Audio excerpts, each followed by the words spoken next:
Vamos dar continuidade ao cálculo estrutural de uma embarcação tipo Double-Ended Ferry pelas regras do ABS para navegação interior. Eu sou Alessandro Barile, engenheiro naval e civil. Caso alguma imagem ou vídeo desta apresentação seja de sua autoria e você se sentir prejudicado, por favor me avise pelo e-mail barile@hotmail.com.br e eu retirarei imediatamente da minha apresentação. Não construa esta embarcação exemplo, sem autorização por escrito do autor. Tem direitos autorais. Não copie, não critique, desenvolva seu próprio projeto. Tudo o que você queria saber sobre estruturas navais e tinha vergonha de perguntar. Qual material vou utilizar no meu casco? Aço ou alumínio? Tudo é matemática. Não dizemos simplesmente eu gosto desse material ou eu gosto daquele material. A seleção do material deve ser técnica, econômica e lógica. As embarcações de alta performance, como sustentação hidrodinâmica, lanchas de planeio, aerobarcos, aerostática, overcrafts, ou aerodinâmicas, embarcações tipo WIG, o peso é fundamental. A alta velocidade ou o projeto especial vão requerer um material mais leve, alumínio, por exemplo. As embarcações de deslocamento de baixa velocidade, o deslocamento, que é o peso da embarcação, tem influência mais pouca. Uma pequena variação de calado levará a uma pequena perda de velocidade. Portanto, podemos trabalhar com o aço. A construção em aço tem um menor custo de material e mão de obra, possui uma tecnologia mais fácil e conhecida em todo o mundo. O aço tem uma resistência superior e modo de elasticidade maior, proporcionando menos deflexões na estrutura. O aço tem maiores problemas de corrosão, sim, e deve ser muito bem cuidado na manutenção. Mas o alumínio tem o problema da eletrólise e deve ser muito bem vista no projeto para não ocorrer. Se a embarcação tem problema de calado, navega em regiões de baixa lâmina d'água, uma embarcação monocasco cala menos que um catamarã ou trimarã. Mas se você optar pelo catamarã ou trimarã, talvez deva utilizar o alumínio ou outro material mais leve para que a embarcação cale menos. Se a embarcação tem problema de estabilidade, as estruturas e pesos altos devem ser mais leves. Pode-se optar por uma estrutura mista, tipo casco em aço e superestrutura em alumínio. A superestrutura geralmente é menos crítica nas cargas suportadas. As formas são mais retas, enfim, mais simples. Para fazer a união entre as duas estruturas, aço e alumínio, costuma-se unir por parafusos, utilizando um material isolante entre os dois materiais, ou utilizando um material chamado triclade, que é o material utilizado para unir aço e alumínio através de solda direta. Se há uma preocupação em reduzir peso, precisamos considerar também que a embarcação não é só a estrutura do casco e superestrutura. Existem outros componentes no peso da embarcação: acabamento, os próprios equipamentos, tubulação, etc., que compõem uma grande parcela do peso total. Portanto, pode-se dar uma atenção especial em reduzir esses pesos, ao invés de optar por casco de alumínio mais caro.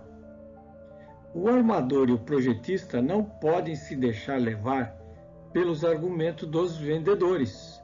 Se o estaleiro constrói embarcações de alumínio, ou o projetista já tem o projeto de gaveta de uma embarcação de alumínio, vai apresentar todas as qualidades do alumínio e as não qualidades do aço, e vice-versa.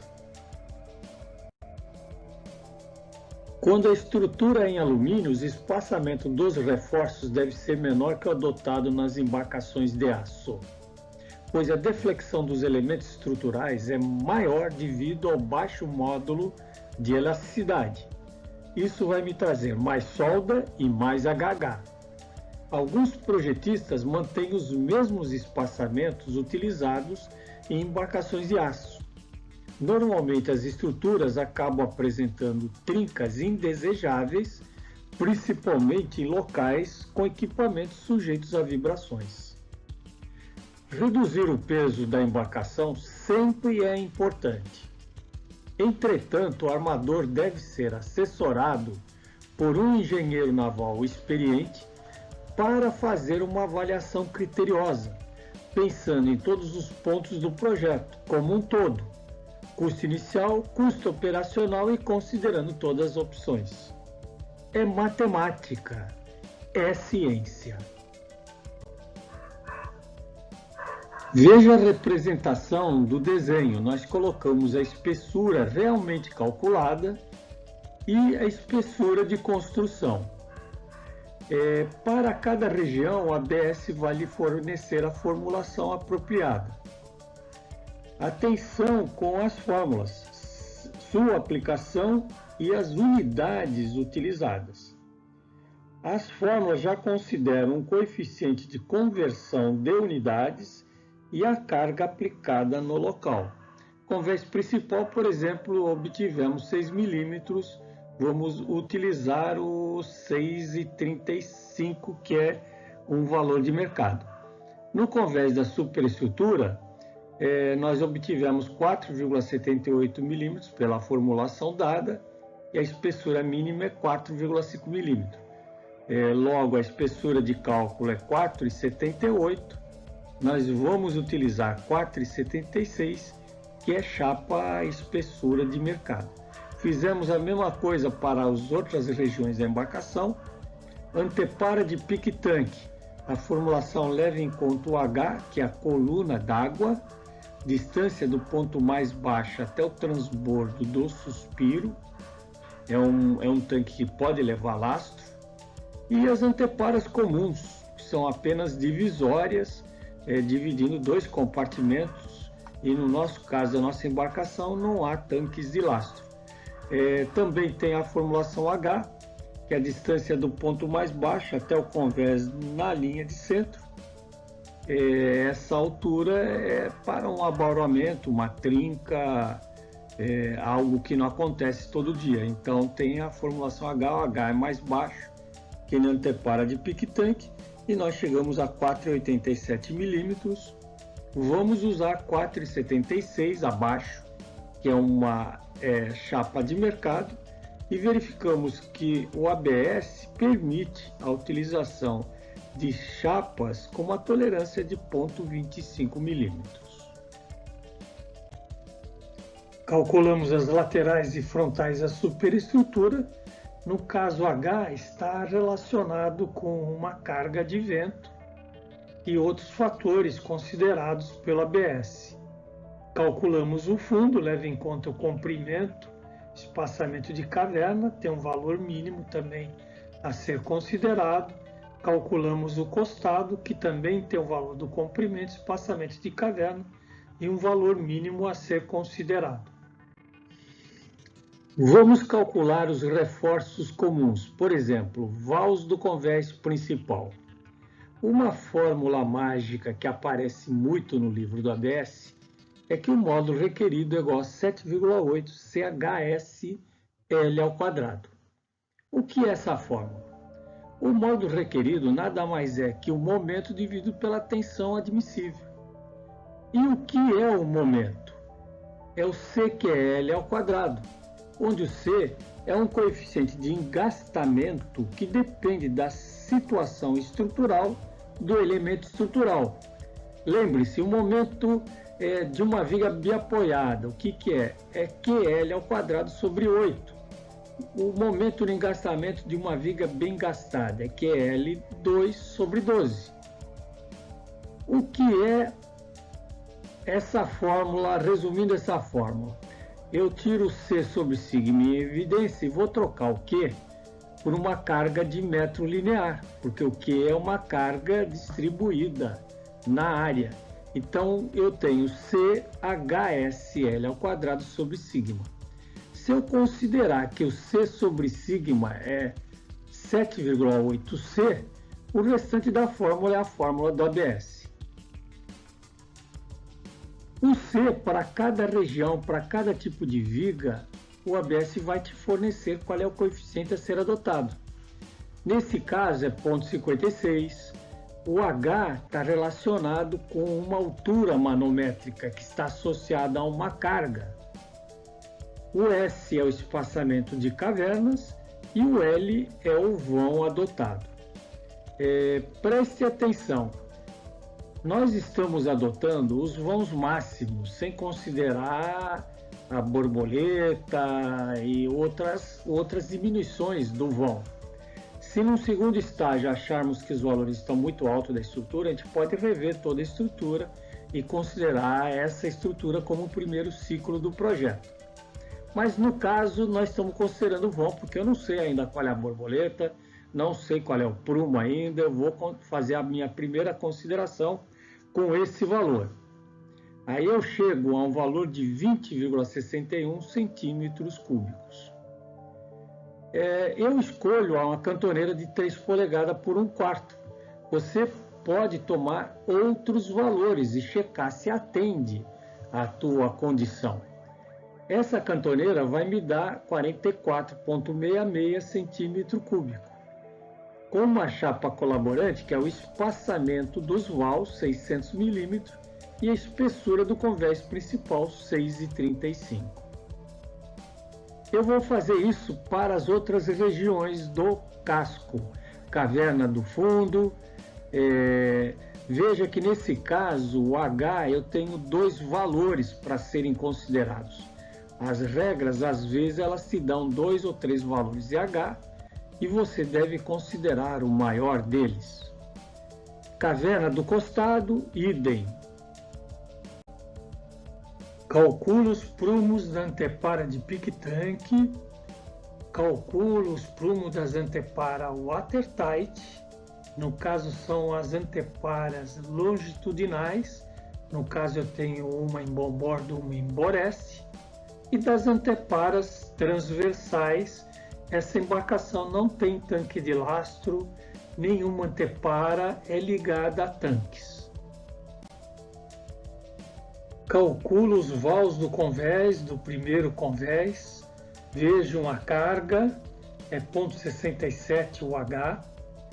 Calculo os vãos do convés da superestrutura, no segundo convés, o H é bem inferior, um H não tem gente sobre ele, não tem carga sobre ele, é um convés somente de cobertura e proteção à chuva. Calculo as cavernas laterais e frontais, está sendo dado um espaçamento de 1,8 em 1,8 metros, de forma que uma janela dê uma parte da janela para frente da fileira do passageiro e a outra parte também é do passageiro de ré do conjunto de assentos formando um par. 0,9, 0,9 e 1,8. As medidas dessas janelas com raio de arredondamento devem ser melhor checadas, provavelmente por elementos finitos, mas vejo que essa lateral nada mais é que a fuselagem de um avião, que também tem janelas em todos os assentos. Também calculo a proporção dessa caverna gigante vertical. Quando eu falo em gigantes, as regras sempre vão me dar as proporções mínimas. Mesmo que ela tenha um módulo requerido, ela tem que ter uma inércia. Ela não pode aceitar muita deflexão. Então a altura mínima da alma é 0,0583 de L, que vai me dar 0,14 metros. Então, qualquer viga que eu trabalhar vai ter que ter uma alma de 140 milímetros no mínimo. Se eu puser 140 e não conseguir o módulo, eu aumento, mas no mínimo 140 milímetros. E a espessura mínima da alma, a regra também me diz que tem que ser no mínimo 5,4 milímetros. Então eu chego num perfil T de 140 por 6,35, mais uma flange de 50 por 6,35 e o módulo oferecido é 81, que está acima dos 50,9. A chapa colaborante utilizada foi a que fica entre as janelas, 400 milímetros, e a espessura da lateral da superestrutura, que é 4,76 milímetros. Calcule os reforços acima e abaixo das janelas, reforços verticais. O módulo requerido é muito baixo, pode ser uma barrinha pequena. E também calcule os reforços longitudinais que pegam a parte superior da janela e a parte inferior da janela. E chegam ao módulo requerido de 14,3 centímetros cúbicos. E eu verifico que uma barra de 3 polegadas por 3/8 me dá um módulo oferecido de 17 centímetros cúbicos. É a mesma barra que eu vou usar tanto na horizontal, entre os gigantes transversais, assim como nas vigas verticais que ficam da janela até o teto e da viga horizontal até o piso. Aqui nós temos um fator interessante. Da abertura da janela até o reforço vertical, nós deixamos 200 milímetros. E nós sabemos da teoria que um flange, por ser uma parte em balanço e a outra apoiada, ele deve ter um B, largura do flange, pela espessura menor que 15. Isso nada mais é que a flange da viga vertical.